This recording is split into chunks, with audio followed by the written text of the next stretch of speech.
श्री गणेशाय नमः। प्यारे भक्तों, आज हम आप सभी को सुनाएंगे मोहिनी एकादशी की व्रत कथा।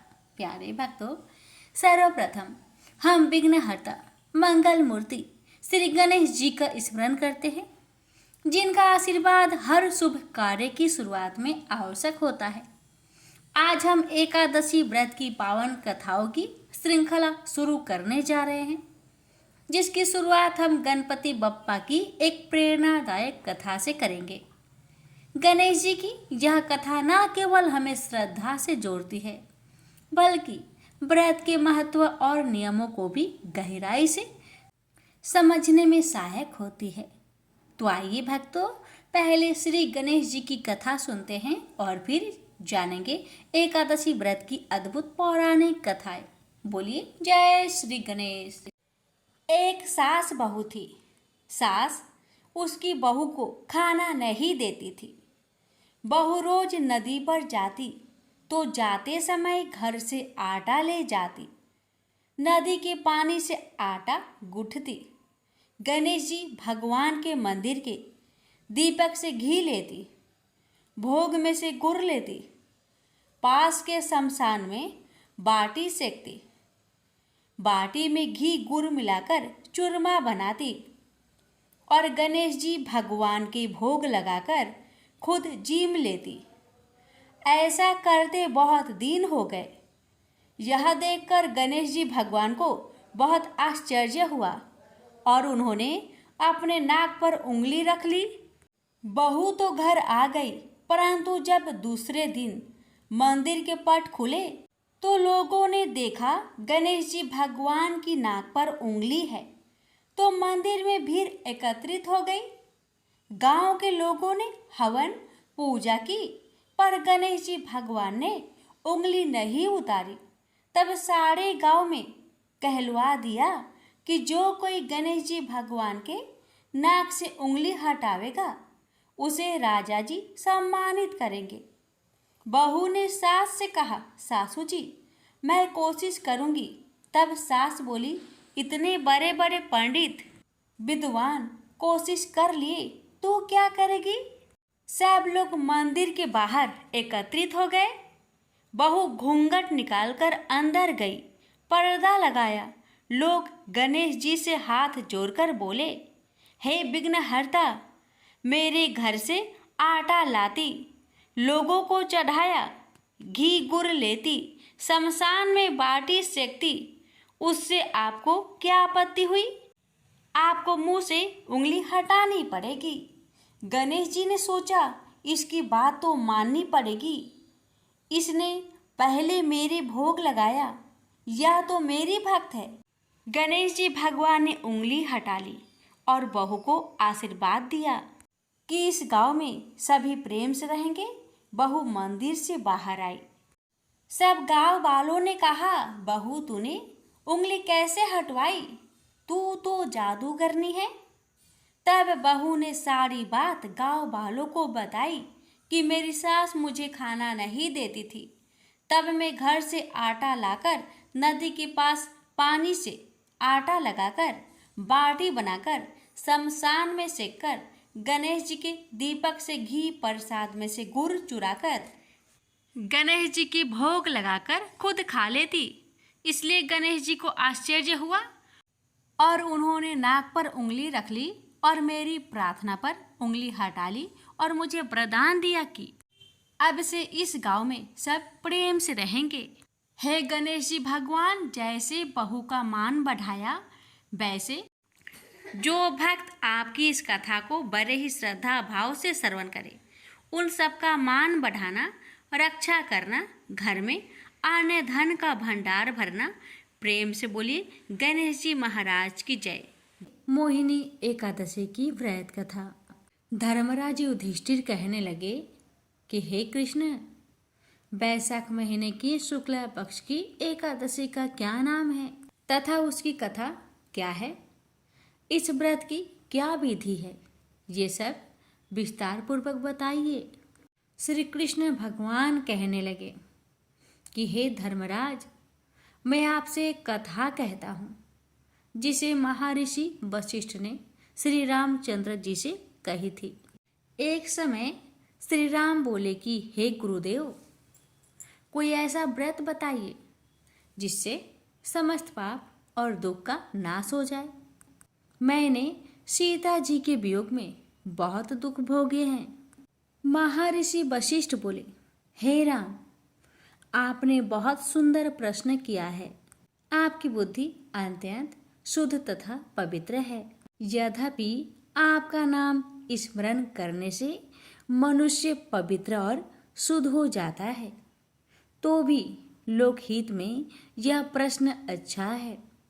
वैशाख मास में जो एकादशी आती है उसका नाम मोहिनी एकादशी है। इस व्रत को करने से मनुष्य सब पापों तथा दुखों से छूटकर मोहजाल से मुक्त हो जाता है। मैं इसकी कथा कहता हूँ, ध्यान पूर्वक सुनो। सरस्वती नदी के तट पर भद्रावती नाम की एक नगरी में धूतिमान नामक चंद्रवंशी राजा राज करता था। वह धन धान्य से संपन्न व पुण्यवान धनपाल नामक वैश्य भी रहता था। वह अत्यंत धर्मालु और विष्णु भक्त था। उसने नगर में अनेक भोजनालय, प्याऊ, कुएं, सरोवर, धर्मशाला आदि बनवाए थे। सड़कों पर आम, जामुन, नीम आदि के अनेक वृक्ष लगवाए थे। उसके 5 पुत्र थे, सुमना, सतबुद्धि, मेधावी, सुकृति और धृष्ट बुद्धि। इन्हीं कारणों से त्रस्त होकर पिता ने उसे घर से निकाल दिया था। घर से बाहर निकलने के बाद वह अपने गहने कपड़े बेचकर अपना निर्वाह करने लगा। जब सब कुछ नष्ट हो गया तो वैश्य और दुराचारी साथियों ने उसका साथ छोड़ दिया। अब वह भूख प्यास से अति दुखी रहने लगा। कोई सहारा ना देकर वह चोरी करना सीख गया। एक बार वह पकड़ा गया। वेश्या का पुत्र जानकर चेतावनी देकर छोड़ दिया गया, मगर दूसरी बार फिर पकड़ में आ गया। राज आज्ञा से इस बार उसे कारागार में डाल दिया गया। कारागार में उसे अत्यंत दुख दिए गए। बाद में राजा ने उसे नगरी से निकाल जाने के लिए कहा। वह नगरी से निकल वन में चला गया। वह वन में पशु पंछियों को मार कर खाने लगा। कुछ समय पश्चात वह बहेलिया बन गया और धनुष बाण लेकर पशु पंछियों को मार मार कर खाने लगा। एक दिन भूख प्यास से व्यथित होकर वह खाने की तलाश में घूमता हुआ कौंडिन्य ऋषि के आश्रम में पहुंच गया। उस समय वैशाख मास था और ऋषि गंगा स्नान कर आ रहे थे। उनके भीगे वस्त्रों को छींटे उस पर पड़ने से उसे कुछ सद्बुद्धि प्राप्त हुई। वह कौंडिन्य मुनि से हाथ जोड़कर कहने लगा, हे मुनि, मैंने जीवन में बहुत पाप किए हैं। आप इन पापों से छूटने का कोई साधारण बिना धन का उपाय बताइए। उसके दीन वचन सुनकर मुनि ने प्रसन्न होकर कहा, तुम वैशाख शुक्ल की मोहिनी नामक एकादशी व्रत करो, इससे समस्त पाप नष्ट हो जाएंगे। मुनि के वचन सुनकर वह अत्यंत प्रसन्न हुआ और उनके द्वारा बताई गई विधि के अनुसार व्रत किया। हे राम, इस व्रत के प्रभाव से उसके सब पाप नष्ट हो गए और अंत में वह गरुड़ पर बैठकर विष्णु लोक को गया। इस व्रत से मोह आदि सब नष्ट हो जाते हैं। संसार में इस व्रत से श्रेष्ठ कोई व्रत नहीं। इसके महात्म्य को पढ़ने से अथवा सुनने से 1000 गौदान का फल प्राप्त होता है। प्रेम से बोली जय श्री हरि। एक बुढ़िया माँ एक बार 11 माता का व्रत रखी। बड़ी ही भाव भक्ति से पूजा अर्चना की। उन्हें वृद्ध अवस्था में क्या बाधा थी, वो तो अपने पुत्र पौत्रों की सुख सुविधा के लिए व्रत रखने लगी। वे दिन भर तो जरा कठोर मन करके अपनी प्यास को रख रही। दिन में पूजा पाठ किया, कथा सुनी और पंडित जी को मिट्टी के पात्र में भरकर पानी और ऋतुफल दान दिया। दोनों भर भर कर बूरा वितरण किया। उन्हें गर्मी के कारण बहुत बेचैनी हो रही थी।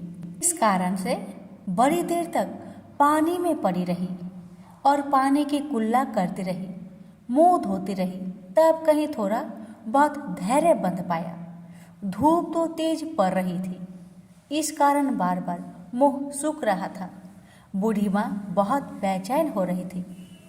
एक बुढ़ापा और दूसरे ये भयंकर गर्मी, वृद्ध अवस्था की स्थिति तो कुछ दूसरे ही प्रकार की होती है। ऐसे तैसे रो धो के दिन कट पाया। अब पहाड़ सी रात सामने थी, उसका काटना बड़ा ही कठिन दिखाई दे रहा था। खटिया पर पड़े शांति नहीं मिल रही थी। वे बार बार करवट बदल रही थी। अनेक बार वो बाहर जाती और भीतर आती। उन्हें घर के अंदर शांति नहीं थी। वे पड़ी पड़ी एकादशी माता का स्मरण करती रही। वे कहती रही कि हे माता जी, आप मेरी लाज रखेगा, आप ही मुझे शक्ति दे दीजिएगा जिससे मैं भली भांति आपका व्रत कर सकूं और ये पहाड़ सी रात शांतिपूर्वक व्यतीत हो सके। प्यास के कारण बूढ़ी माँ की बेचैनी तो बढ़ ही रही थी। उन्होंने धैर्य रखने का बहुत प्रयास किया, किंतु सहनशीलता की सीमा टूट गई और वे घबराकर एकदम चिल्ला पड़ी। बोली, बचाओ बचाओ बचाओ। अम्मा का चिल्लाना सुनकर परिवार भर के नर नारी, बच्चे और पड़ोसी एकत्रित होकर बूढ़ी अम्मा की खटिया के समीप पहुंच गए। सबने पूछा, अम्मा जी, आपको क्या हो गया? आप क्यों चिल्ला पड़ी हैं? आप इस वृद्धावस्था में ये कठिन व्रत क्यों कर रही हैं? अम्मा जी ने कहा, शक्ति से ही भक्ति होती है। थोड़ी ही देर में वे फिर से बोली कि अरे, हमारे प्राण तो ही निकल जा रहे हैं। मेरी छाती पर ठंडे पानी का घड़ा रख दीजिए। नातियों ने दादी की छाती पर ठंडे पानी का पात्र रख दिया। तब कहीं उन्हें थोड़ा बहुत आराम मिला और थोड़ी देर के लिए उन्होंने अपनी आंखें बंद कर ली। एकादशी माता ने सोचा कि ये बूढ़ी अम्मा है तो बहुत कठोर, जरा जाकर उसकी परीक्षा लेनी चाहिए। वे आधी रात को मुर्गा बनकर टेर लगाने लगी। मुर्गा की आवाज़ सुनकर दादी जल्दी से उठी और बाहर जाकर आसमान की ओर देखा, किंतु आसमान में कहीं उन्हें प्रातःकालीन तारा दिखाई नहीं दिया। वे सोचने लगी कि ये मुर्गा क्यों और कैसे बोल गया है। ये तो आधा रात मालूम प्रतीत होता है। उन्हें प्यास तो बहुत लग ही रही थी। थोड़ा बहुत उनका मन भी विचलित होने लगा था, किंतु अंत में उन्होंने दृढ़ निश्चय किया कि मैं अब व्रत को पूर्ण करके ही छोड़ूंगी, चाहे कुछ भी हो जाए, मेरा प्राण ही क्यों ना निकल जाए। ये सोचकर फिर वे खटिया पर शिथिल होकर सो गई। थोड़ी ही देर में एकादशी माता ने उनकी फिर से परीक्षा लेनी चाहिए।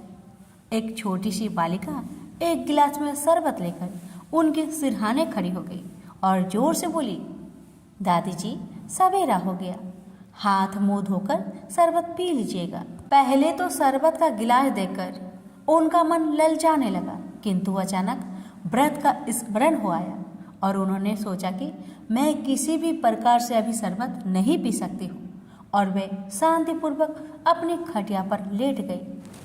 फिर थोड़ी देर में उन्हें ऐसा लगा कि जैसे किसी ने उन्हें पानी के कुएं में पटक दिया हो। वे बड़ी देर तक उस कुएं में हाथ पांव चलाती रही, किंतु उन्होंने अपने मुख में पानी की एक बूंद भी नहीं जाने दी और वे दृढ़तापूर्वक अपना व्रत पालन करती रही। थोड़ी ही देर में न जाने कहां से सामने आग जलने लगी, जिससे भारी गर्मी बढ़ने लगी। प्यास के कारण प्राण निकलने लगे, किंतु बूढ़ी अम्मा का कुछ भी नहीं बिगड़ पाया। वे जहां की तहां मुस्कुराती हुई बैठी रही। थोड़ी ही देर में बाहर प्रकाश दिखाई देने लगा। ऐसा लगा कि जैसे सवेरा हो आया। बूढ़ी अम्मा ने जब बाहर निकलकर देखा तो समझ गई कि अभी सवेरा होने में 3-4 घंटे की देरी है। यह जानकर वे शांतिपूर्वक इधर उधर घूमने फिरने लगी। एकादशी माता ये बात अच्छी तरह से समझ गई कि ये बूढ़ी अम्मा किसी भी प्रकार से अपने व्रत से नहीं टल सकती। वे उनके सत्य व्रत को ही अच्छी तरह से समझ गई। सवेरा होते ही बूढ़ी माँ ने स्नान किया। भगवान का पूजा पाठ किया, एकादशी माता की कथा सुनी, ब्राह्मणों को दक्षिणा देकर भोजन करवाया। तब कहीं बूढ़ी अम्मा ने जल ग्रहण किया। कन्याओं को भोजन कराने के बाद अम्मा ने भोजन किया। उस श्रेष्ठ व्रत के प्रताप से बूढ़ी अम्मा की आयु में वृद्धि हो गई। उनका घर परिवार हरा भरा हो गया। घर में अब उनके कोई भी अभाव नहीं रहा। वे हर तरह के सुख साधनों से संपन्न हो गई। नाती नातिनों से उनका घर भर गया और वे उसी दिन से 12 महीने की एकादशी का व्रत करने लगी। एकादशी माता के व्रत के प्रताप से इस संसार में हर प्रकार के सुख भोग कर अंत में बैकुंठ धाम को चली गई। से बोलिए एकादशी माता की जय। प्रजापति महर्षि कश्यप की कई पत्नियां थी। उनमें से एक का नाम था दनु। दनु की संतान दानव कहलाए। उसी दनु के बड़े पुत्र का नाम दंभ था। दंभ बहुत ही सदाचारी और धार्मिक प्रवृत्ति का था। अन्य दानवों की भांति उसमें ना तो ईर्ष्या ही थी और ना ही देवताओं से देश भावना। वह विष्णु का भक्त था और उन्हीं की आराधना किया करता था। लेकिन उसे एक ही चिंता सताती रहती थी कि उसके कोई पुत्र न था। आचार्य शुक्र ने उसे श्री कृष्ण मंत्र की दीक्षा दी। दंभ ने दीक्षा पाकर पुष्कर में महान अनुष्ठान किया। अनुष्ठान सफल हुआ। उसके अनुष्ठान से प्रसन्न होकर भगवान विष्णु प्रकट होकर बोले, बस मैं तुम्हारे अनुष्ठान से प्रसन्न हूं, पर मांगो। दंभ बोला, भगवान यदि आप मेरी तपस्या से प्रसन्न है तो मुझे ऐसा पुत्र दे जो आपका भक्त हो और त्रिलोक की जय हो। उसे देवता भी युद्ध में ना जीत सके। भगवान विष्णु ने तथास्तु कहा और अंतर्ध्यान हो गए और दंभ प्रसन्नचित अपने घर लौट आया। गोलोक में श्री राधा ने श्री कृष्ण पार्षद श्री दामा को असुर होने का श्राप दिया था। श्राप मिलने पर वही दंभ की पत्नी के गर्भ में आया। जन्म होने के पश्चात दंभ ने अपने उस पुत्र का नाम शंखचूड़ रखा। जब वह कुछ बड़ा हुआ तो दंभ ने उसे मुनि जैगी शिष्य की देख रेख में रख दिया। मुनि जैगी शिष्य ने उसे शिक्षा दीक्षा दी। अपनी कुमार अवस्था में ही शंखचूड़ पुष्कर में पहुंचा और उस महान धार्मिक तप स्थली में ध्यान मग्न रहकर वर्षों तक ब्रह्मा जी की तपस्या करता रहा।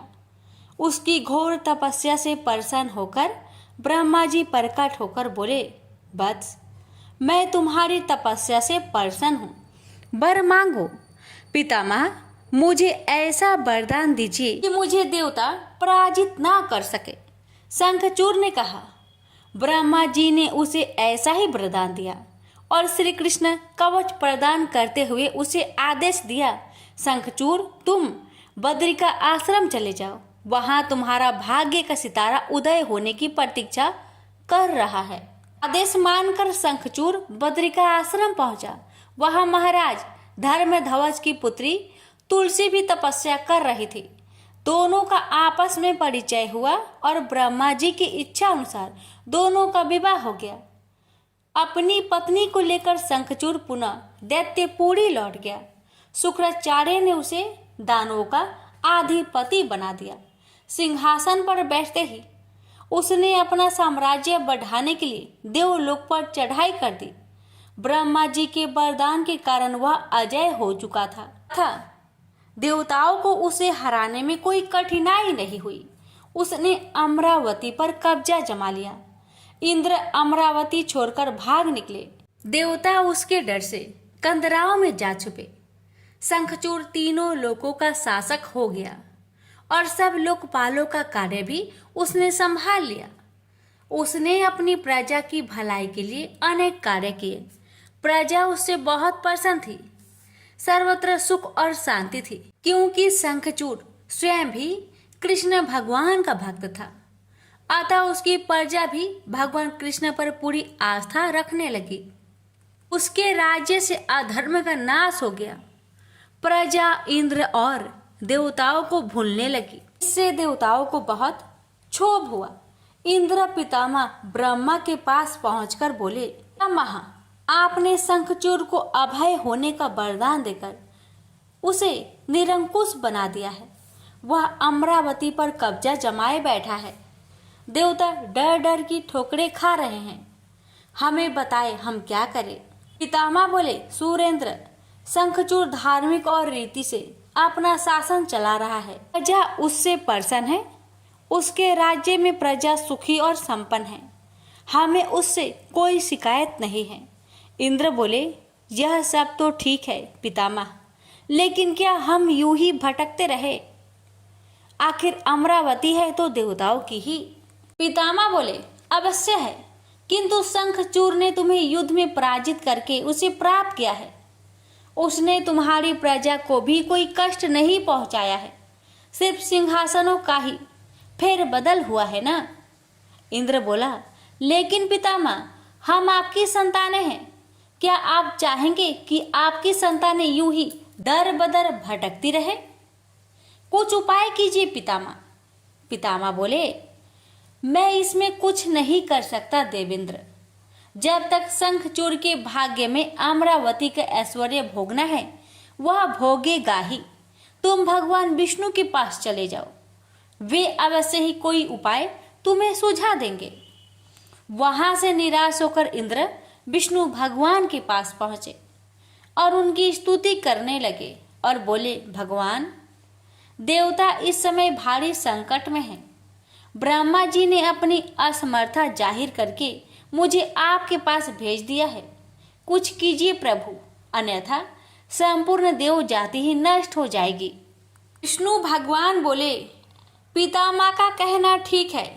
मैं भी अकारण शंखचूर के संबंधों में हस्तक्षेप करना पसंद नहीं करता।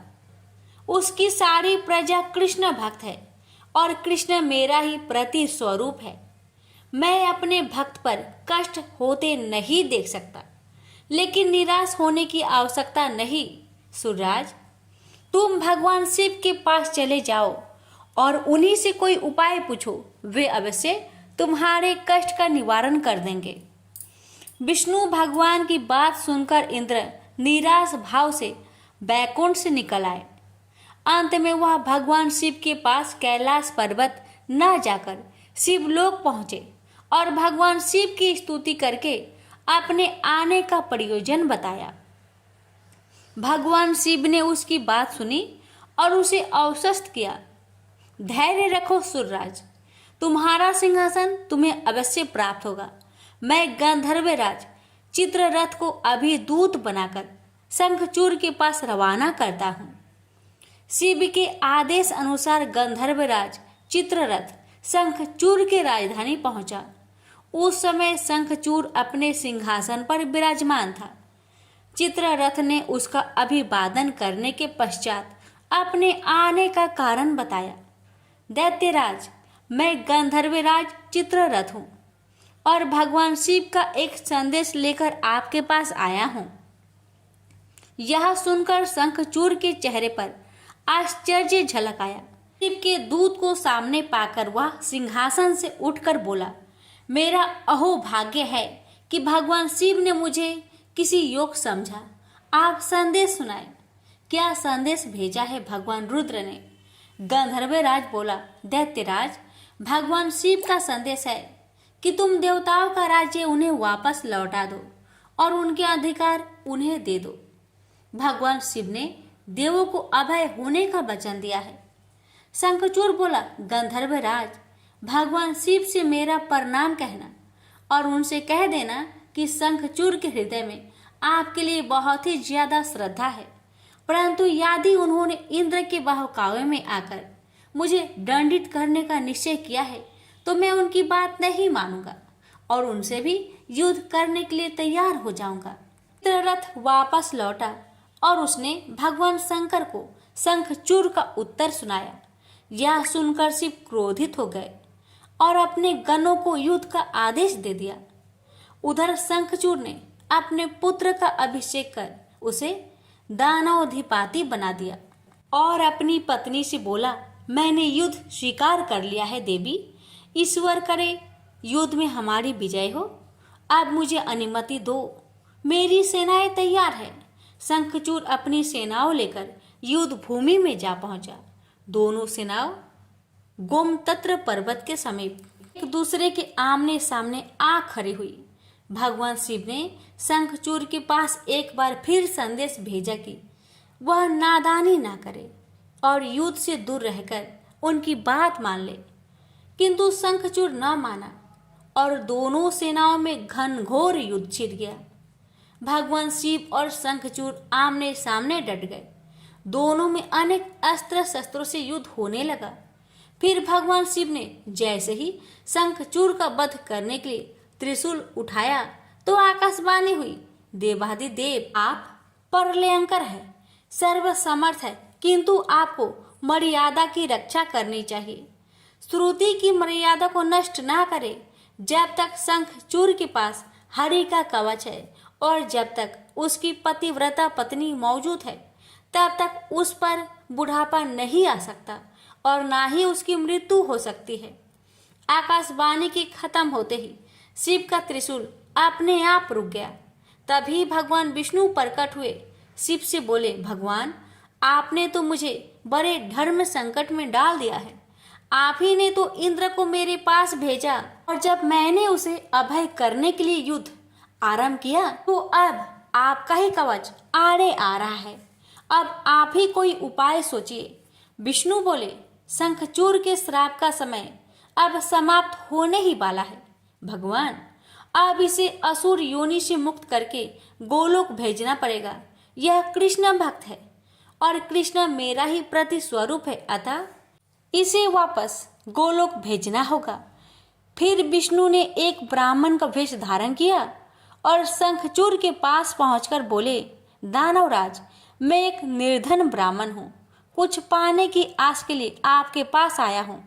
शंखचूड़ बोला, मांगो वृपवर, जो भी मेरे पास है उसे दे देने में मुझे किंचित भी विलंब नहीं लगेगा। मेरा सिर भी मांगोगे तो वह भी देने से मैं इनकार नहीं करूंगा।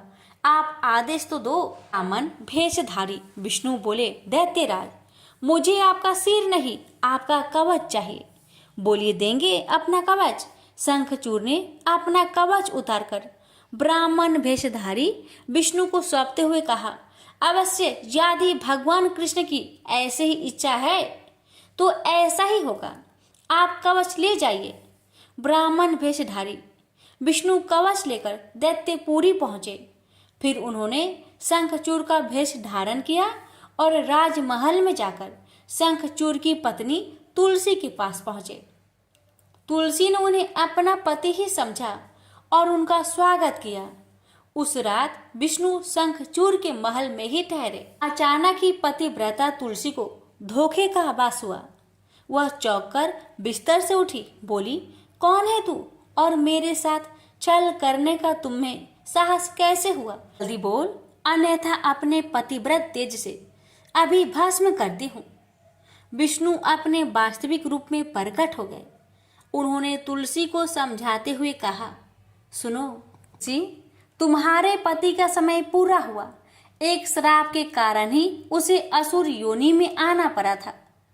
अब से वह गोलोक में रहेगा, क्योंकि तुम्हारा पतिव्रत धर्म ही उसकी रक्षा कर रहा था। इसलिए मुझे छल करके तुम्हें कलुषित करना पड़ा। तुलसी रोते हुए बोली, यह आपने अच्छा नहीं किया भगवान। क्यों मेरे साथ छल करके मेरा अस्तित्व नष्ट किया? मैं श्राप देती हूँ कि आज से आपको भी पत्थर बन जाना पड़ेगा। आप में दया ममता नहीं है, आप पत्थर है पत्थर। विष्णु बोले, और मैं भी तुम्हें वर देता हूँ तुलसी कि मेरे पत्थर बन जाने पर तुम्हें भी मेरे पास ही स्थान मिलेगा। भविष्य में लोग तुलसी और शालिग्राम की पूजा करेंगे। तुलसी के बगैर शालिग्राम की पूजा अधूरी रहेगी। उसके बाद विष्णु अंतर्ध्यान हो गए और युद्ध भूमि में खड़े शिव को अपनी दिव्य शक्ति से सब कुछ बता दिया। शंखचूड़ और शिव में पुनः युद्ध आरंभ हो गया, किंतु तुलसी के पतिव्रत धर्म नष्ट हो जाने से शंखचूड़ की शक्ति घट गई थी। अतः शिव ने अपना त्रिशूल उसकी ओर फेंका तो वह सीधा शंखचूड़ की हृदय स्थल को बेध गया। वातावरण में हजारों बिजलियां एक साथ कौंध गई। चारों दिशाएं कांप उठी और देखते ही देखते शंखचूड़ धरती पर जा गिरा। गिरते ही उसके प्राण पेखरू उड़ गए। श्राप से मुक्ति मिलते ही श्री दामा गोलोक जा पहुंचा। उसकी भस्म से एक शंख प्रकट हुआ जो कालांतर में भगवान शिव के हाथों की शोभा बना। देवताओं ने शिव की जय जयकार की और इंद्र को अपना सिंहासन पुनः प्राप्त हो गया। प्रेम से बोलिए हर हर महादेव, माता पार्वती की जय, लक्ष्मी नारायण की जय, तुलसी माता की जय, शालिग्राम भगवान की जय। अब सुनिए हर व्रत कथा के साथ सुनी जाने वाली लोभिया जी की कहानी। एक लोभिया था, कठोर तपस्या करता था। एक पांव पर खड़ा होकर कठिन तप करता था। उसने भगवान को प्रसन्न करने के लिए कठोर तप किया। उसके शरीर पर चिड़िया ने घोंसला भी बना लिया। तपस्या करते 12 वर्ष हो गए। भगवान ने सोचा इसको इतना समय हो गया, अब इसकी परीक्षा लेनी चाहिए। भगवान जानते थे यह बहुत लोभी है, इसलिए भगवान ने एक सोने की मुड्डी उसके पांव के पास फेंक दी। तब लोभिया की नजर उस मुड्डी पर पड़ी तो उसने मुड्डी पांव के नीचे दबा ली। भगवान की माया से भला लौ बचा है। भगवान धरती पर आए और लोभिया से बोले, लोभिया तेरी तपस्या में हीन है, तुझे इस तपस्या का फल नहीं मिलेगा। तब लोभिया ने अपनी गलती मानी और भगवान के चरण पकड़ लिए और पूछा, हे भगवान, इस तपस्या का हीन कैसे जाएगा। तब भगवान जी को उस पर दया आ गई और उन्होंने कहा, यदि रोटी बनाकर आखिरी रोटी कुत्ते की नहीं बनाई तो फल तुझे मिलेगा। जिमाकर दक्षिणा नहीं दी तो फल तुझे मिलेगा। सब कहानी कथा सुनकर तेरी कहानी नहीं सुनी तो फल तुझे मिलेगा। तभी से सभी व्रत की कहानी सुनने के बाद लोभिया जी की कहानी सुनी जाती है। प्रेम से बोलिए हरे कृष्णा।